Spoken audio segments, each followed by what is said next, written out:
சிம்மம் அப்படிங்கும்போது அட போங்கங்க, நான்லாம் வந்து ஏகப்பட்ட எல்லார்கிட்டையும் நான் ஏமாந்து போறேன், ஏமாறாத இடமே இல்லை அப்படின்ற மாதிரி, அடி வாங்காத ஏரியாவே இல்லை அப்படின்ற மாதிரி, ஏமாறாத இடமே இல்லைன்னு சொல்லி ஏகப்பட்ட ஏமாற்றங்கள் அப்படின்றது இவங்களுக்கு வரும்.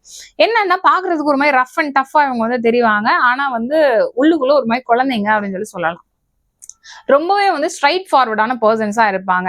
என்னன்னா நம்ம வந்து ஒரு விஷயம் நம்ம நினைக்கிறோம், இதை வந்து இந்த மாதிரி சொன்னோம்னா இதை நம்ம ஒரு காரியத்தை எப்படி நம்ம சாதிச்சுக்கணும் அப்படின்லாம் இவங்களுக்கு தெரியாது. நான் வந்து இந்த மாதிரி நினைக்கிறேன் அப்படின்னு சொல்லி அப்படி போற போக்குல சொல்லிட வேண்டியது. அதனால வந்து என்ன இவங்க எப்படி பேசுறாங்க, இதெல்லாம் நமக்கு செட் ஆகாதுப்பா அப்படின்னு சொல்லியே அவ பெயரை நிறைய சம்பாதிக்கக்கூடியவங்க இந்த சிம்ம ராசிக்காரங்க. இவங்க யார் யார்கிட்டலாம் உஷாரா இருந்துக்கணும், எல்லார்கிட்டயுமே உஷாரா இருக்கணும்னா குறிப்பா வந்து இவங்களுக்கு சில ராசிகள் இருக்கு. அதுல முதல்ல இருக்கக்கூடியது விருச்சிக ராசி. இப்போ விருச்சிக ராசிக்காரங்க கூட வந்து நீங்க அவர்கிட்ட வந்து ஒரு வீடு வாங்குறீங்க, அவங்க கிட்ட வந்து ஒரு வண்டி வாங்குறீங்க அப்படின்ற மாதிரிலாம் இருக்குன்னா ரொம்ப ரொம்ப கேர்ஃபுல்லா இருந்துக்கோங்க. அதுல கண்டிப்பா பிரச்சனைகள் அப்படின்றது உங்களுக்கு வருங்க.